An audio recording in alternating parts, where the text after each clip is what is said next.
Salut, c'est Ben et bienvenue dans cette vidéo consacrée à l'ERC 1155, c'est parti. Alors déjà, que permet l'ERC 1155? Ça permet de créer ce que l'on appelle des SFT, des Semi-Fungible Tokens. Globalement, l'ERC 1155, c'est un mix entre l'ERC 20 et l'ERC 721. Donc ça, c'est des sujets que j'ai déjà développés lors d'anciennes vidéos. Donc prenons l'exemple, par exemple, de Bored Apeya Club. Qu'est-ce qu'ils avaient fait? Ils ont créé déjà une collection de NFT en mode ERC 721 et ensuite ils ont créé une collection de ce qu'on appelle des sérums. Il y avait 3 sérums différents et les gens pouvaient acheter des sérums.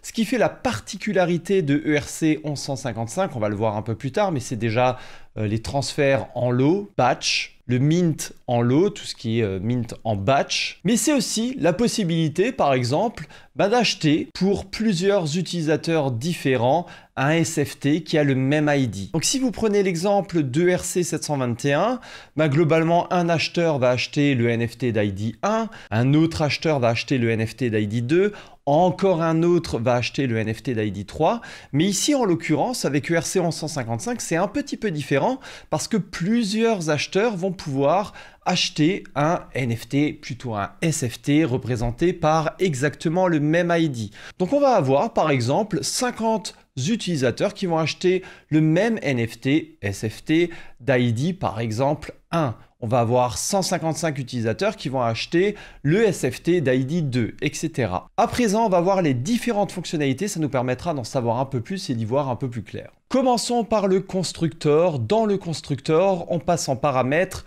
l'URI qui est l'adresse vers l'URL des fichiers de métadonnées des NFT qui représentent les NFT, les SFT encore une fois. Je vais parler désormais de SFT, ça sera un peu plus juste dans la façon de formuler. On a ensuite l'URI qui est un peu l'équivalent de la fonction token URI pour l'ERC 721. Ensuite ici vous voyez la fonction balance off. Pour une certaine adresse, on a envie de savoir combien de SFT elle possède, SFT d'un certain ID. Donc ça, c'est un peu différent du balance off de l'ERC 721 qui prend juste le count en paramètre de la fonction. Ici, au niveau de l'ERC 1155, prenons par exemple le cas de quelqu'un qui va acheter des tickets de concert. Les tickets de concert, c'est vraiment quelque chose qui est bien pour l'ERC 1155. Pourquoi? Parce qu'on pourrait avoir pour le Stade de France 50 000 tickets de concert d'ID 1, donc les tickets les moins chers par exemple. On aurait ensuite 10 000 tickets un peu plus chers qui seraient un peu plus près de la scène principale d'ID 2. Et enfin, on aurait par exemple 1000 tickets VIP d'ID 3 qui seraient vraiment très près de la scène, les tickets pour les personnes qui ont payé le plus cher. Par exemple, je pourrais avoir acheté 10 tickets les moins chers, donc d'ID 1, et avec mon adresse, si on fait balance of account d'ID 1, on aurait du coup 10. J'ai acheté 10 SFT d'ID 1 avec mon account, un certain compte Ethereum. Maintenant, on a aussi balance of batch. Ce qu'il faut bien comprendre, c'est que dans l'ERC 1155, on a vraiment ce principe de batch qui veut dire de lot. Donc là, en l'occurrence, balance of batch, pour plusieurs accounts, on peut avoir les balances en concordance avec plusieurs IDs cette fois-ci. Donc on va un peu cliquer dessus et un peu se renseigner. Donc regardez, c'est la batched version of balance off, donc la version de balance off en mode low. Et qu'est-ce que ça nous retourne? Par exemple, on pourrait donner 3 accounts, donc 3 comptes Ethereum, et combien possède-t-il de SFT d'IDs 1, 2, 3? Et ça nous retournerait un tableau du coup avec le résultat, un tableau de uint 256 qui nous dirait le premier account a par exemple 10 NFT d'ID 1, le deuxième account a 10 NFT d'ID 1 aussi, et le troisième account a 5 NFT d'ID 1. Voilà. Ensuite, on a le fameux Set Approval for All qu'on a déjà vu dans l'ERC 721. Donc quand vous mettez un NFT en vente sur OpenSea qui a été minté grâce à un smart contract, globalement, c'est la fonction qui est appelée.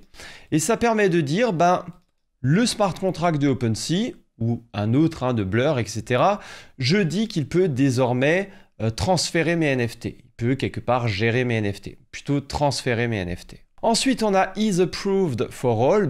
Est-ce qu'une certaine adresse Un certain opérateur, par exemple le smart contract de OpenSea, est capable de transférer les SFT d'un account, donc d'une adresse Ethereum par exemple la vôtre. Est-ce que vous avez fait avant un set approval for all vers le smart contract de OpenSea? On a une fonction de transfert, safe transfer from, qui permet de transférer un SFT d'une adresse vers une autre, un SFT représenté par un ID. Bien entendu, en mode ERC 1155, on peut avoir plusieurs SFT d'un certain ID. Donc là, forcément, on va permettre le transfert d'une adresse vers une autre d'un certain montant de SFT d'un certain ID. Encore une fois, comme pour balance of, on a aussi le balance of batch.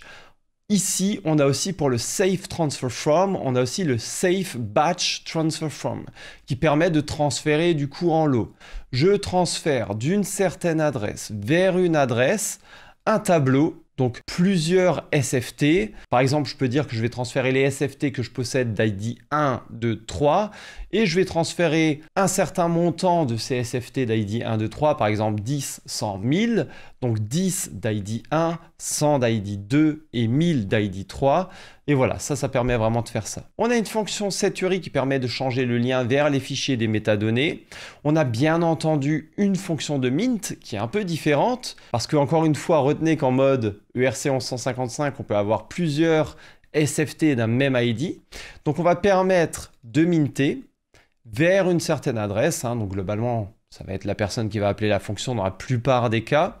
Cette adresse va recevoir amount SFT, donc un certain nombre de SFT d'un certain ID. Donc, je vais minter, par exemple, 10 SFT d'ID 5. Encore une fois, on a le mint batch. On a vraiment dans le ERC 1155 cette notion de batch, de lot. Donc ici, une certaine adresse va réceptionner les NFT. Je vais vouloir, par exemple, minter les NFT d'ID 1, 2, 3. Et pour les NFT d'ID 1, 2, 3, je vais en minter 10, 100 et 1000. Donc je vais minter 10 NFT d'ID 1, 100 d'ID 2 et 1000 d'ID 3. Voilà. Encore une fois, le fameux burn qui permet de supprimer des NFT, qui est un peu différent de l'ERC 721, puisqu'on va permettre de supprimer des SFT pour une certaine adresse. Je vais par exemple supprimer 10 NFT d'ID 3 qui m'appartiennent forcément. Encore une fois, je ne vais pas trop m'étaler dessus, mais on a toujours cette notion de burn batch, on a toujours vraiment cette notion de lot dans l'ERC 1155. Si vous voulez retenir vraiment deux choses dans la notion de ERC 1155, c'est tout d'abord la notion de batch, la notion de lot. On peut faire des choses groupées en lots. Et ensuite, c'est cette notion de semi-fungible tokens. Je peux avoir plusieurs tokens qui ont le même ID. Et ça change vraiment. C'est vraiment le croisement entre l'ERC20 et l'ERC 721. Voilà, j'espère que cette vidéo vous aura plu. N'hésitez pas à liker, commenter et partager sur les réseaux. Et on se voit à très bientôt. Ciao, ciao.